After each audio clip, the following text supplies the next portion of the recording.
Bonjour, je suis François Bultel, président et cofondateur des Boulangeries Ange. La reconversion professionnelle, nous connaissons bien la chose avec mes deux associés, Patrice et Patricia, puisque il y a 15 ans, nous avons changé radicalement de carrière pour créer notre propre entreprise, les Boulangeries Ange. Qu'est-ce qui nous a conduit il y a 15 ans avec Patrice et Patricia de créer cette entreprise? C'est d'abord l'idée de la liberté, qui est sûrement le moteur principal de tout entrepreneur, l'indépendance, la liberté. Et puis tout ça autour d'un produit qui nous était cher, le pain. C'est quand même un produit que, gustativement déjà qu'on adore, on mange beaucoup de pain, et puis culturellement c'est plein de symboles. Donc c'était un bon début pour une base solide pour créer son entreprise. Au départ, ça part d'une idée toute simple que nous avons eu il y a une vingtaine d'années avec Patrice Guillois, avec qui nous avions un parcours commun en grande distribution. Et on s'est dit, ça serait bien d'associer le meilleur de la grande distribution avec le meilleur de l'artisanat. D'excellents produits, avec des techniques commerciales plus modernes, par exemple des promotions.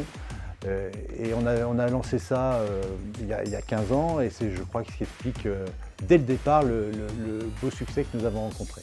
Ce qui fait, je pense, le développement rapide d'Ange en 15 ans, on est devenu le deuxième boulanger de France. Je crois que c'est la chance d'arriver au bon moment, il y a 15 ans, sur un marché qui est en pleine évolution, avec de plus en plus de boulangeries en périphérie urbaine. Et la chance aussi à l'époque d'avoir plein de copains qui à leur tour avaient envie de monter leur affaire, leur boulanger, et qui nous ont demandé de les aider à ouvrir à Lyon, à Lille, à Bordeaux. Et c'est parti comme ça a marché partout, immédiatement.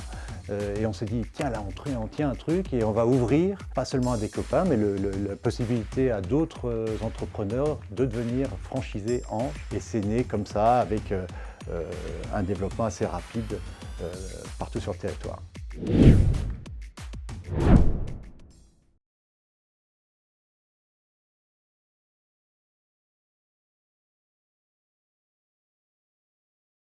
Aujourd'hui, nous avons 250 boulangers en France, 8 au Québec. Nous sommes devenus le deuxième boulanger français, donc c'est sympa. Nous avons tous les ans gagné des clients. Nous avons tous les ans eu des boulangers de plus en plus grosses, et notamment nous avons passé des crises avec, alors c'était pas toujours simple, mais nous en sortons à chaque fois plus fort, que ce soit les gilets jaunes, la crise sanitaire, l'inflation de 2022. Et je crois que ça prouve que nous sommes dans le vrai, avec l'émergence d'un métier de restauration rapide en boulangerie important, à côté de notre métier de base de boulanger, donc le pain. Et ça nous donne des perspectives très encourageantes pour l'avenir. Il y a encore beaucoup de place à prendre, et on a plein de projets qui sont à suivre.